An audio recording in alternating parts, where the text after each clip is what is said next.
आज दिनकर का एक राष्ट्र बन रहा है। उनका संस्कृति का 4 अध्याय एक और उनकी सारी रचनाएं एक और। हम जातियों के बंधन में बंधे हुए हैं। दिनकर उस बंधन को तोड़ना चाहते थे। जिसके पास शक्ति है, क्षमा उसके पास होनी चाहिए कि जिस दिन दलित जागेगा उस दिन पूरी की पूरी राजनीति, पूरा का पूरा देश बदल जाएगा। विकसित राष्ट्र तब तक नहीं हो सकता है जब तक कि शिक्षा के क्षेत्र में हम प्रगति न करें। नई शिक्षा नीति एक बहुत बड़ी चुनौती है हमारे लिए। इसको लागू करना आसान नहीं है।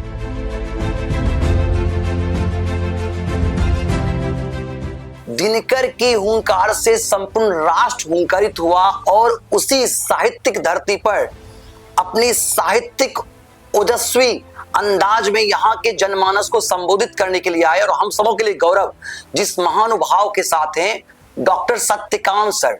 बता दें, अभी प्रयागराज इलाहाबाद विश्वविद्यालय के कुलपति हैं और इन्होंने इंदिरा गांधी विश्वविद्यालय में प्रति कुलपति के रूप में भी अपनी सेवा दी है।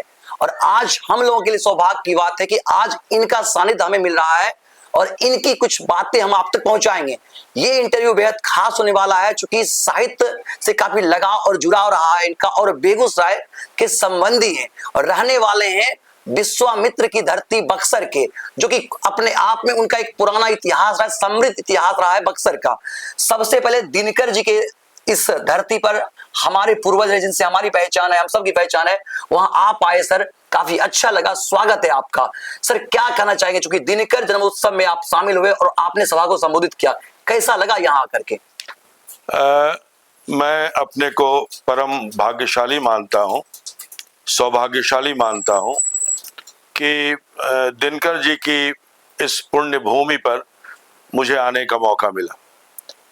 इस इलाके में, इस पुण्य भूमि पर मैं कई बार आया हूं, लेकिन इस विशेष अवसर पर आना पहली बार हुआ है, दिनकर जी की जयंती के अवसर पर। दिनकर जी केवल इस भूमि के ही कवि नहीं हैं, बल्कि हमारे राष्ट्र कवि भी हैं और उनको याद करना हमें राष्ट्र को याद करना है। आज हम जब अपने देश को देखते हैं, अपने राष्ट्र को देखते हैं, तो हमें दिनकर जी की याद आती है, क्योंकि दिनकर जी हमेशा ये अपनी कविताओं में ये कहा करते थे कि मजबूत रखो अपने आप को और क्षमा शोभती उस भुजंग को जिसके पास गरल हो। यानी जिसके पास शक्ति है, क्षमा उसके पास होनी चाहिए। बिना शक्ति के अगर आप अहिंसक बनते हो, क्षमाशील बनते हो, तो उसका कोई महत्व नहीं है।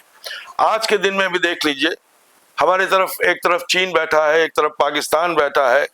अमेरिका से हमारे संबंध, रूस से हमारे संबंध क्यों मजबूत हो रहे हैं? इसलिए कि आज हम एक मजबूत राष्ट्र हैं। आज दिनकर का एक राष्ट्र बन रहा है और हम इसी अर्थ में दिनकर को बार बार याद करते हैं। और मेरा सौभाग्य है कि मैं प्रयागराज की भूमि पर कुलपति के रूप में आया हूं और मैं उत्तर प्रदेश राजर्षि टंडन मुक्त विश्वविद्यालय के कुलपति का भार मुझ पर दिया गया है। और एक बड़ी समानता है प्रयागराज में और इस पुण्य भूमि में कि दोनों जगह गंगा की अजस्र धारा बहती है और ये पुण्य भूमि और प्रयागराज गंगा से भी जुड़ी हुई है। तो ये मैं धन्य मानता हूं अपने आप को कि दिनकर जैसे बड़े कवि को याद करने में मुझे सम्मिलित किया गया। और दिनकर को याद करने का मतलब यह है कि अपनी सारी ऐतिहासिक पृष्ठभूमि को याद करना। दिनकर मात्र एक कवि नहीं थे, बल्कि वो राष्ट्र के उद्गाता थे। मैं हमेशा सब लोगों से यह आग्रह करता हूं कि उनके संस्कृति के 4 अध्याय को जरूर पढ़ें। उनका संस्कृति का 4 अध्याय एक और उनकी सारी रचनाएं एक और। संस्कृति के 4 अध्याय में जिस प्रकार भारतीय इतिहास को उन्होंने वर्णित किया है, वो उनकी सारी कविताओं में व्याप्त है। लगभग 50 वर्षों का उनका काव्य संसार है और उन्होंने लगातार सबको प्रेरित किया है, उद्वेलित किया है और आगे बढ़ने की प्रेरणा हमें मिलती है दिनकर जी के काव्य से। सर, राष्ट्र कवि के रूप में जनमानस ने उन्हें संबोधित किया, सम्मान दिया, लेकिन आज हमारे शहर बेगूसराय में दिनकर जी के नाम से विश्वविद्यालय की मांग बहुत पहले से और ये हमारा अधिकार है, लेकिन अब तक वो सार्थक नहीं हो पाया है। सर, देखिए, ये तो मेरे जवाब देने से बिल्कुल अलग विषय है। मैं उस दिन बहुत प्रसन्न होऊंगा जब किसी विश्वविद्यालय का नाम राष्ट्रकवि दिनकर के नाम से रखा जाएगा, और उस दिन मेरी भी इच्छा पूर्ण होगी। लेकिन ये निर्णय करने का अधिकार राष्ट्र नेताओं का है, नीति निर्धारकों का है। उसमें उसके बारे में शायद मेरा कुछ कहना उचित नहीं होगा। जहां जाति के नाम पर समाज आज बट रहा है, जहां समाज में तरह तरह की अराजकताएं इन चीजों में, लेकिन दिनकर के साहित्य में सबको समान समझा गया। उनकी जो आवाज है, उन्होंने पिछड़े तबकों के लिए, जो निरीह जनता है, जो गरीब है, उनके लिए आवाज लगाई। उन्होंने कहा कि ये जो स्वानों को मिलता दूध भात, भूखे बच्चे कुलाते हैं, माँ की छाती में माँ की छाती से चिपक चिपक जारी की रात बिताते हैं। तो ये आज के संदर्भ में दिनकर की रचनाओं को कितना सारगर्भित कहते हैं और कितना प्रासंगिक मानते हैं सर? देखिए, दिनकर ने बहुत सारी रचनाएं लिखी, लेकिन उसमें एक रचना मुझे बहुत पसंद है, वो है रश्मिरथी। इसलिए पसंद है क्योंकि दिनकर जिस भूमि से निकले, और आज भी हम जातियों के बंधन में बंधे हुए हैं, दिनकर उस बंधन को तोड़ना चाहते थे। दिनकर के अंदर कहीं ना कहीं ये बिल्कुल बेचैनी थी कि ये जाति व्यवस्था क्यों, इस जाति व्यवस्था को हम क्यों नहीं तोड़ सकते हैं। इसलिए दिनकर ने रश्मिरथी में एक उपेक्षित पात्र कर्ण को आधार बनाया और उसे एक दलित के रूप में प्रस्तुत किया। और बहुत देखिए, 1962 के आसपास ये कविताएं लिखी गई, और उसमें उन्होंने उस समय कहा कि जिस दिन दलित जागेगा उस दिन पूरी की पूरी राजनीति, पूरा का पूरा देश बदल जाएगा। आज आप देख लीजिए कि दलित राजनीति में, समाज में, शिक्षा जगत में आगे बढ़कर आए हैं। और दिनकर ने एक वाणी दी हमें कि इन दलितों को पहचानिए, इनको उपेक्षित नहीं कीजिए। और ये दिनकर के अंदर का दर्द है। देखिए, कवि वही बड़ा होता है जो अपने दर्द को समाज के दर्द से मिला देता है। तो दिनकर का ये दर्द था कि उनको संघर्ष करना पड़ा, और ये जो रश्मिरथी में कर्ण का संघर्ष है, वो दिनकर का अपना भी संघर्ष है। वो जब वो बीए पास करके नौकरी ढूंढ रहे थे, उनको नौकरी नहीं मिल रही थी, सब रजिस्ट्रारी की नौकरी की, इतना बड़ा विद्वान, उनको बड़ी से बड़ी नौकरी मिल सकती थी, लेकिन धीरे धीरे अपने संघर्ष के कारण आगे बढ़ते गए। आजादी के बाद उन्हें सम्मान भी मिला, राज्यसभा के सदस्य भी बने, लेकिन उनका मानना था कि जाति से जन्मा हुआ व्यक्ति अच्छा है या बुरा है, ये हमें नहीं मानना चाहिए। जाति व्यवस्था के वो सख्त विरोधी थे। सर, बक्सर खुद एक साहित्यिक धरती रही है, और आप साहित्यिक धरती से आपका लगाव है, संबंधी आप शहर के। सर, हमारा शहर कैसा लगता है, यहाँ के लोग कैसे लगते हैं सर?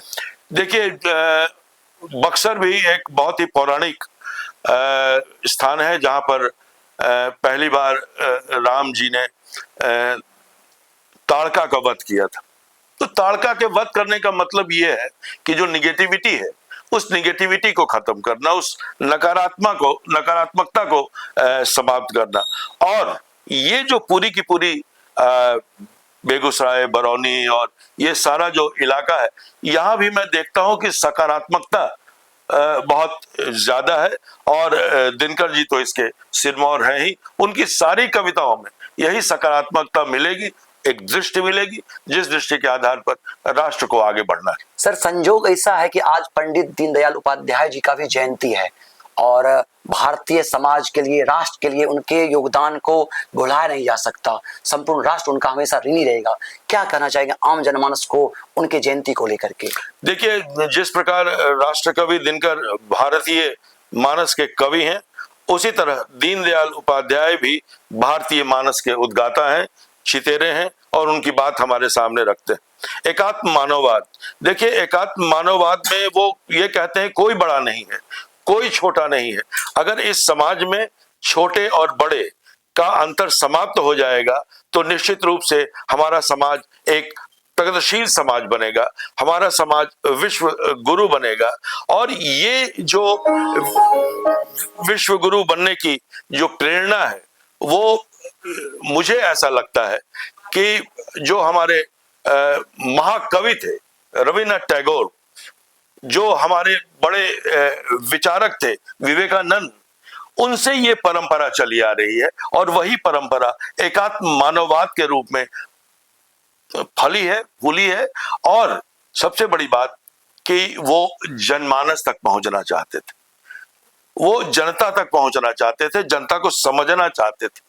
और इस राष्ट्रवाद की जब हम बात करते हैं तो संस्कृति की बात करते हैं। वो कहते हैं कि भारत एक कोई केवल एक भूखंड नहीं है, बल्कि ये सांस्कृतिक चेतना है, ये सांस्कृतिक राष्ट्र है, ये केवल भौगोलिक राष्ट्र नहीं है। इसलिए जहां जहां भारत की प्रतिभा, भारत की संस्कृति और भारत का ज्ञान फैला होगा वो भारत है। वो भारत को अखंड मानते थे और विश्व के गुरु के रूप में वो सामने रखना चाहते थे। जिस तरह स्वामी विवेकानंद ने मानवता की बात की और मानव को श्रेष्ठ माना, उसी तरह दीनदयाल उपाध्याय जी ने भी मानव को श्रेष्ठ माना और किसी मनुष्य और मनुष्य के बीच भेद करने को उन्होंने नहीं उपयुक्त माना।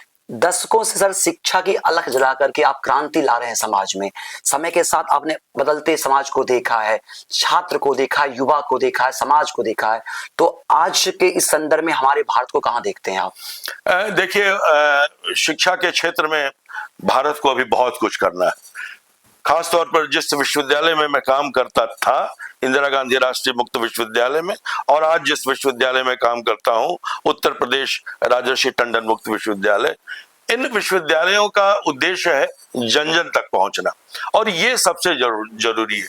हमारे प्रधानमंत्री जी का ये उद्देश्य है कि 2040 तक हम एक विश्व गुरु के रूप में हम सामने आए, विकसित राष्ट्र के रूप में। विकसित राष्ट्र तब तक नहीं हो सकता है जब तक कि शिक्षा के क्षेत्र में हम प्रगति न कर लें, शिक्षा के क्षेत्र में हम आगे न बढ़ जाए।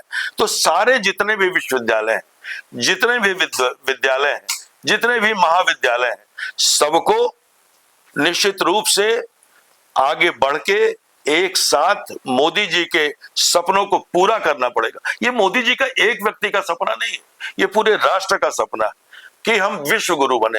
विश्व गुरु कैसे बनेंगे? अगर हमारे यहाँ साइंटिस्ट होंगे, अगर हमारे यहाँ एग्रीकल्चरिस्ट होंगे, अगर हमारा खेत जो है, हमारे किसान जो है वो आगे बढ़ेंगे। तो ये सामूहिक प्रयत्न है, कोई एक व्यक्ति इसको पूरा नहीं कर सकता है। इसलिए मेरा ये मानना है कि हमें एक दिशा मिली है और शिक्षा को सब तक पहुंचाएं, सबको ज्ञानी बनाएं और ज्ञानी न भी बनाएं तो सबको शिक्षित कर दें ताकि वो अपना निर्णय खुद ले सकें, दूसरे कोई उनको ठग न सके। दूसरी बात यह है कि शिक्षा के डिजिटाइजेशन की, आज डिजिटाइजेशन का युग है और उस डिजिटाइजेशन के युग में सबको अपने सोशल मीडिया का उपयोग और डिस्टेंस लर्निंग का उपयोग ये सबको करना चाहिए, सबको सुशिक्षित करने के लिए। हमारे टेक्निकल एजुकेशन है, टेक्निकल एजुकेशन को आगे बढ़ाना होगा। डॉक्टर्स की बहुत कमी है हमारे यहाँ, कैसे डॉक्टर्स को सक्षम बनाएंगे? नहीं है हमारे पास इतने संसाधन। मुझे बताया जाता है कि कितने ऐसे लोग काम करते हैं जिनके पास सही डॉक्टर की डिग्री नहीं। तो एक उद्देश्य बनाना पड़ेगा हमको, क्योंकि चिकित्सा एक बहुत बड़ा क्षेत्र है। तो वहां पर हमें आत्मनिर्भर बनने के लिए हमें कुछ प्रोग्राम्स बनाने पड़ेंगे डॉक्टर्स के लिए, या फिर उन लोगों के लिए जो डॉक्टरी का काम तो कर रहे हैं लेकिन उनके पास कोई सर्टिफिकेट नहीं है, उनके पास कोई डिग्री नहीं है। उनको हम चयनित करें, उनको सिखाएं, प्रशिक्षित करें। इस तरह शिक्षा के क्षेत्र में भी शिक्षकों को ट्रेनिंग देना बहुत जरूरी है। नई शिक्षा नीति लागू हो गई है, लेकिन नई शिक्षा नीति लागू तो हो गई है, लेकिन शिक्षकों को ट्रेन कौन करेगा? यहाँ एक प्रश्न लेना चाहिए। आपने नई शिक्षा नीति की बात की। एक तरफ एक तबका है जो कहता है नई शिक्षा नीति बहुत अच्छी है और एक तरफ दूसरा उसका विरोध कर रहा है। सर, क्योंकि आप विद्वान हैं और आपने दशकों इस सेवा को जिया है, आपने अपना समय दिया, अनुभव दिया है, तो नई शिक्षा नीति को देश के लिए, छात्र युवा के लिए कैसे देखते हैं आप? देखिए, ये बिल्कुल अलग मुद्दा है और राजनीतिक मुद्दा है, इसमें मैं नहीं जाऊंगा। लेकिन जिन लोगों ने राष्ट्रीय शिक्षा नीति को पढ़ा के रूप में सर, जी वही मैं कह रहा हूं कि जिन लोगों ने राष्ट्रीय शिक्षा नीति को पढ़ा है, अभी कार्यान्वित करने की बात मैं नहीं कर रहा हूं, जिन लोगों ने पढ़ा है वो इसका विरोध कर ही नहीं सकते हैं। जिन लोगों ने नहीं पढ़ा है वही विरोध करते हैं। क्या कहती है राष्ट्रीय शिक्षा नीति? मातृभाषा में पढ़ो, मातृभाषा में। और ये बिल्कुल जो एडुकेशनिस्ट है हमारे, वो कहते हैं कि जो देश मातृभाषा में शिक्षा प्रदान करता है वो देश बड़ा होता है। दूसरे की भाषा में अगर हम शिक्षा प्रदान करते हैं तो हम गुलाम हैं। आप जापान को देख लीजिए, आप रूस को देख लीजिए, आप यूरोप के देशों को देख लीजिए। ये बड़ा भ्रम है कि अंग्रेजी सब जगह बोली जाती है और इसलिए हम अंग्रेजी में शिक्षा देंगे। ये जो हमारा औपनिवेशिक मानसिकता है, ये 2020 की नई शिक्षा नीति या राष्ट्रीय शिक्षा नीति इस गुलामी, इस मानसिकता से हमको दूर ले जाना चाहती है। टेक्निकल एजुकेशन, हमारा जो प्राचीन ज्ञान है, उस प्राचीन ज्ञान को, और सबसे बड़ी बात ज्ञान के साथ कौशल। देखिए हमारे भारतीय परंपरा में ज्ञान और कौशल को एक साथ सिखाया जाता था। जब गुरुकुल में कोई विद्यार्थी जाता था तो वो केवल अपने गुरु से छंद और श्लोक नहीं सीखता था। वो जाता था, जैसे ही कोई विद्यार्थी आया बोला कि अच्छा तुम जाओ, 1 महीना वन में रहो, घूमो फिरो, और वहां से आना तो मेरे लिए कुश तोड़ के लाना। कुश का प्रयोग हम लोग पूजा अर्चना में करते हैं। जो विद्यार्थी उसमें कुछ उनके सीनियर विद्यार्थी भी होते थे, तो यदि वो कुश बहुत ही कुशलता से ले आता था, यानी कुश बहुत तीखा होता है, वो उंगली में न लग जाए, खून न निकल जाए, उसको कहते थे कुशल। तो ये कुशल और कौशल, यानी कि जब विद्यार्थी बीए करके निकले तो केवल उसके पास इतिहास या भूगोल या हिंदी या अंग्रेजी की डिग्री नहीं रहे, बल्कि उसके कारपेंटरी भी आए, बिजली बनाना भी आए, प्लम्बिंग भी आए, कि वो बीए करने के बाद उसको तुरंत काम मिल सके। देखिए सरकारी नौकरी या कोई भी नौकरी, उसकी एक सीमा है। मोदी जी जिस स्टार्टअप की बात करते हैं, वो स्टार्टअप क्या है? वो यही तो है कि अपने पैरों पर खड़े हो जाइए। लेकिन जब तक कौशल नहीं आएगा, जब चीजें नहीं आएंगी आपके पास, तब तक स्टार्टअप भी नहीं चलेगा, अपना उद्योग नहीं चलेगा। तो इसलिए अपने पैरों पे खड़ा होने के लिए राष्ट्रीय शिक्षा नीति को लागू करना बहुत जरूरी है। और इसमें भारतीय भाषाओं की बात की गई है, केवल हिंदी की बात नहीं की गई, इसलिए ये बड़ा परिप्रेक्ष्य लेके चला है। अभी मैं एक कमिटी थी, उसका एक मैं नोडल ऑफिसर और प्रधान संपादक था। आदरणीय गृह मंत्री जी के नेतृत्व में एक डिजिटल शब्दकोश बन रहा है, और मैं सब लोगों को ये कहना चाहता हूं, उस डिजिटल शब्दकोश को गृह मंत्रालय के साइट पर जाके जरूर देखें। उसमें सभी भाषाओं का समन्वय। आप तमिल की कोई का शब्द टाइप कीजिए, वो सारी भाषाओं में उसके अर्थ आ जाएंगे। ये नई शिक्षा नीति का प्रतिफलन है। इसलिए नई शिक्षा नीति एक बहुत बड़ी चुनौती है हमारे लिए। इसको लागू करना आसान नहीं है, लेकिन धीरे धीरे हम लोग उसको कर रहे हैं, जितने भी शिक्षा से जुड़े हुए लोग हैं। और हम चाहते हैं कि पूरा भारत इस राष्ट्रीय शिक्षा नीति को अपनाए। और देखिए हम बहुत ही बड़े देश हैं भौगोलिक दृष्टि से भी, और ये जो शिक्षा है वो समवर्ती सूची में, माने केंद्र के पास भी है, राज्य के पास भी। तो उसमें यह है कि दोनों को मिलकर काम करना पड़ेगा।